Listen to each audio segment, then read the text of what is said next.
Last week, several viewers asked me some really interesting questions about my video. 3 of those questions really stood out because of their relatability, as they impact nearly everyone that is running or aspiring to run a LEGO Bricklink store. So let's get straight into it. Hi and welcome back to the channel. So if you're new here, I run a LEGO reselling business on Bricklink and Brickowl, and I share the tools, the workflows and the systems that make the process faster and more profitable. My recent video on the 7 essential tools for Bricklink sellers brought in a lot of great questions, especially 3 that were really interesting. Instead of long text replies, I'm gonna show you the exact answers in this video. So if you want to avoid common mistakes and speed up your Bricklink workflow, make sure to subscribe to the channel. I post weekly videos that help you streamline your store.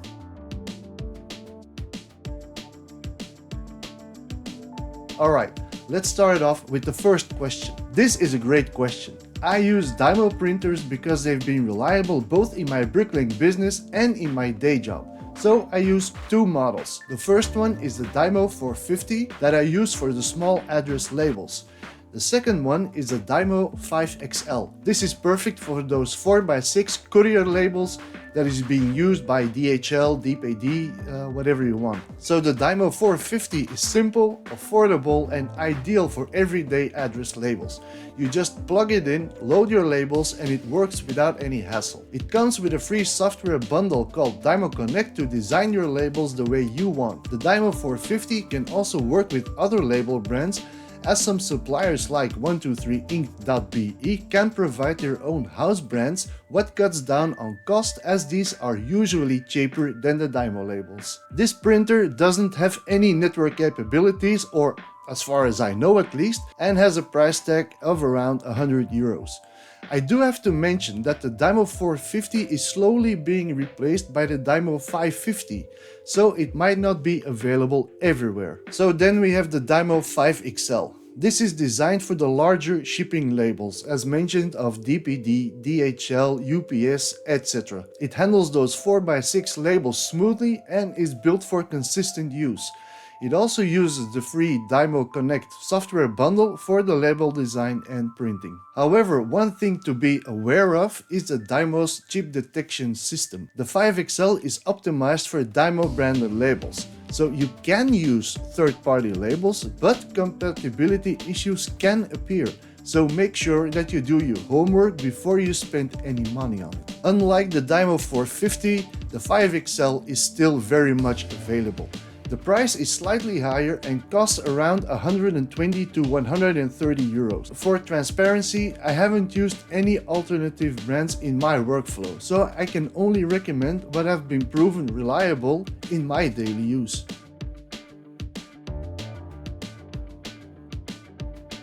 So, question 2 came from multiple viewers. What are the best thermal printers people use?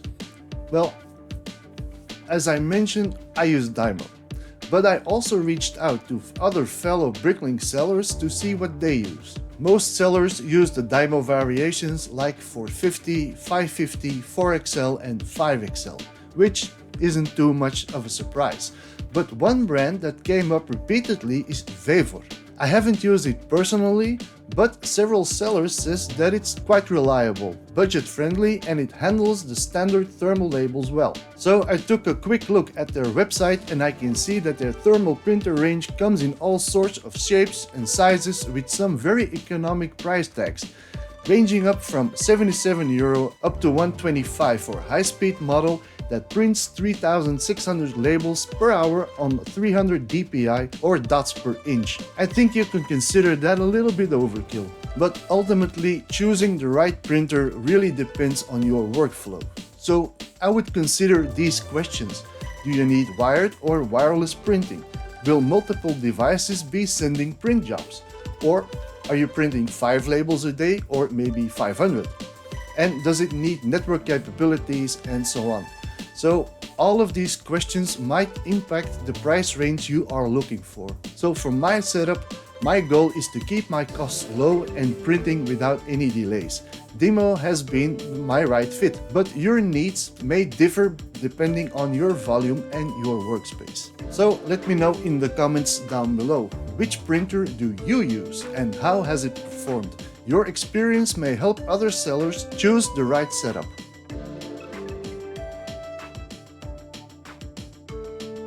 Now for question 3.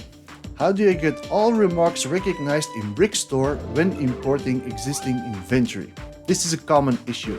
Brickstore is an incredibly powerful program, but the documentation can be limited, and many users try to find solutions on YouTube like this viewer did. So basically he wants to know how we can import our remarks, which are the storage locations from our existing stock, onto the list that we are uploading currently. So this process is fairly straightforward if you know where to look. So let's dive into Brickstore and let me walk you through it step by step. And if this is helping you, a quick like really supports the channel. Now let's head over to the computer. So to be able to show you my Brickstore workflow regarding the storage locations, I took one part out of my inventory, so now we're gonna upload it again. So we're gonna do this part. I don't know if you can see it all that clearly, but it's a 1x4 brick, medium nougat, product code 3010. Okay, so we opened up Brickstore and we loaded up a blank file. So the first thing we're gonna do is we're gonna upload our part. We press here on the add items icon and the next window comes up. So in this window we can type in manually our part, which is 3010, as you can see here, and it gives us multiple results, but we need this one, the common 1x4 brick. On the right side we choose our color, which is medium nougat. Our quantity is 1. Our condition is new. In this case, it's a new brick, so we keep it condition as new, and we add the part to our list. So considering this is the only part we will add, we will now close this window. Okay, so next up is we're gonna add the price. So we select our line. If you have multiple lines, then you have to select them all, but you can do that very easily by choosing Ctrl A. And then we go to set price to guide, or the shortcut key is Ctrl G. So we click here. This gives us this window. I always choose the last 6 months sales average, and if no price guide data is available, don't change the lot price. The advanced options is not really necessary right now, so we go on and we press OK. So the prices of the selected items have been updated to the price guide values, which is good. So now we're going to incorporate our previous storage locations onto this file. We go to our home button or the quick start page, and then we choose Bricklink store inventory. This is gonna upload our current Bricklink inventory into Brickstore. The first thing that we're gonna do now is we click on this arrow next to the file name and we go back to our untitled file. Still with everything selected, we then click edit, we go all the way to the bottom and we choose copy values from document. Now it's gonna ask you want to copy or merge values, and if you want to use the items from an already open document, which is the inventory list that we just opened from Bricklink. So we choose next, and here we get a whole lot of options if you want to ignore, copy, merge, or merged text, or even on the values merged average. So I suggest that you screenshot my screen right now, because these are the values that I constantly use. I never change these. What I basically do is I ignore the cost, the tier pricing, the quantity, the bulk quantity, if it's reserved or not, a retain flag, and the stock room. These things I always ignore, because it doesn't have any added value to the new pieces that you are uploading, unless you are using the tier prices and you want to incorporate your cost for whatever reason it may be.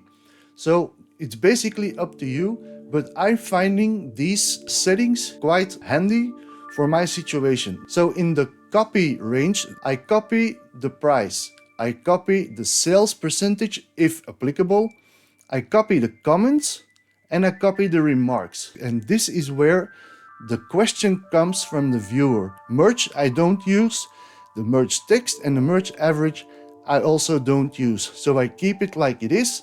I hope if you want to use this the way I set it up that you have screenshotted it, because now we're gonna click on finish and we will see what the results are gonna be. So as you can see now, everything is filled in, and I see here in my remarks that it is now filled in on location 0341, and this is exactly correct. So with this done, we are gonna upload this part back into our store. We are going to export, which is the page icon with the arrow pointing right. We click and we use Bricklink mass upload XML to clipboard. Once you press upload, it creates an XML file from your Brickstore list. So what I usually do now, I consolidate those lots with new price and new tier pricing.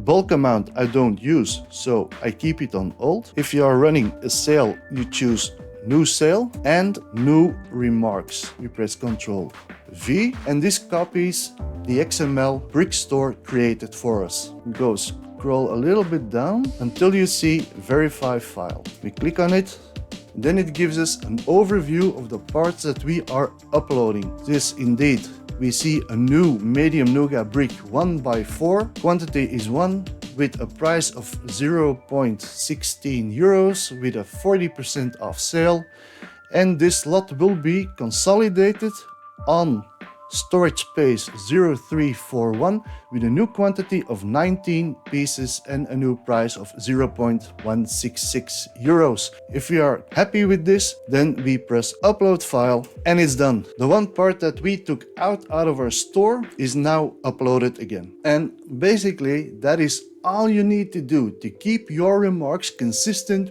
with your existing Bricklink inventory. And there we have it.